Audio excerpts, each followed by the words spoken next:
আউযু বিল্লাহি মিনাশ শাইতানির রাজিম বিসমিল্লাহির রহমানির রহিম। বিতাড়িত শয়তান থেকে আশ্রয় প্রার্থনা করছি পরম করুণা অসীম আল্লাহর নামে শুরু করছি। আসসালামু আলাইকুম ওয়া রাহমাতুল্লাহি ওয়া বারাকাতুহু। প্রিয় মুসলমান ভাই বোনেরা, সবার প্রতি সালাম অভিনন্দন। আপনার সাথে আজকে একটা হাদিসের বিষয়ে আলোচনা করব, যে রাসূল সাল্লাল্লাহু আলাইহি ওয়াসাল্লামের হাদিসে উল্লেখিত হয়েছে, সেটি হলো 7টি মহাপাপ।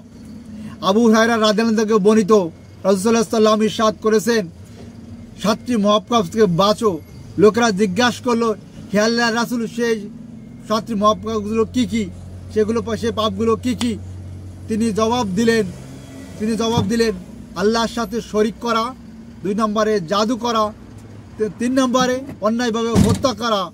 1 নম্বরে আল্লাহর সাথে শিরক করা, 2 নম্বরে জাদু করা, 3 নম্বরে অন্যায়ভাবে হত্যা করা, 4 নম্বরে সুদ খাওয়া, 5 নম্বরে এতিমদের সম্পদ আত্মসাৎ করা, 6 নম্বর জিহাদের ময়দান থেকে পলায়ন করা, 7 নম্বর সদা সচ্চরিত্র মুমিন বলিতে অপবাদ দেওয়া। আমাদের সমাজে এই জিনিসটা বেশি উল্লেখিত।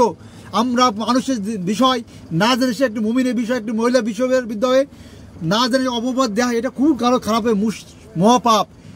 হে প্রিয় মুসলমান, এ যুবক যুবতী ভাই বোনরা, এই কাজ থেকে আমরা বিরত থেকে ভাইকে কাছে অনুরোধ, আমরা 7 নম্বর পাপ আমাদের সমাজে বেশি উল্লেখিত হচ্ছে।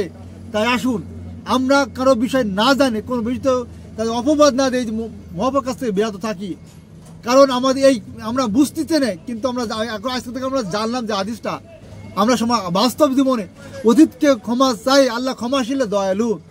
তাই আমরা আমাদের কর্মজীবনে এই 7টি মহাপাপ থেকে আমরা সবাই বিরত থাকতে পারি, এই যা আমল করে যেতে পারি, সেই উদ্দেশ্যে কাজ করে আমি জাস্ট আপনাদের মাঝে দাওয়াতি কাজ করছি, কোনো উদ্দেশ্য প্রবণিত নাই। তাই আসুন প্রিয় মুসলমান যুবক যুবতী ভাই, এই অনুরোধগুলো আজকে এই হাদিসটাগুলো আমাদের বাস্তব জীবনে লিপ্ত করতে পারি, সেই উদ্দেশ্য আহ্বান রেখে আজকের আলোচনা পর্যন্ত সমাপ্ত। আসসালামু আলাইকুম ওয়া রাহমাতুল্লাহি ওয়া বারাকাতুহু।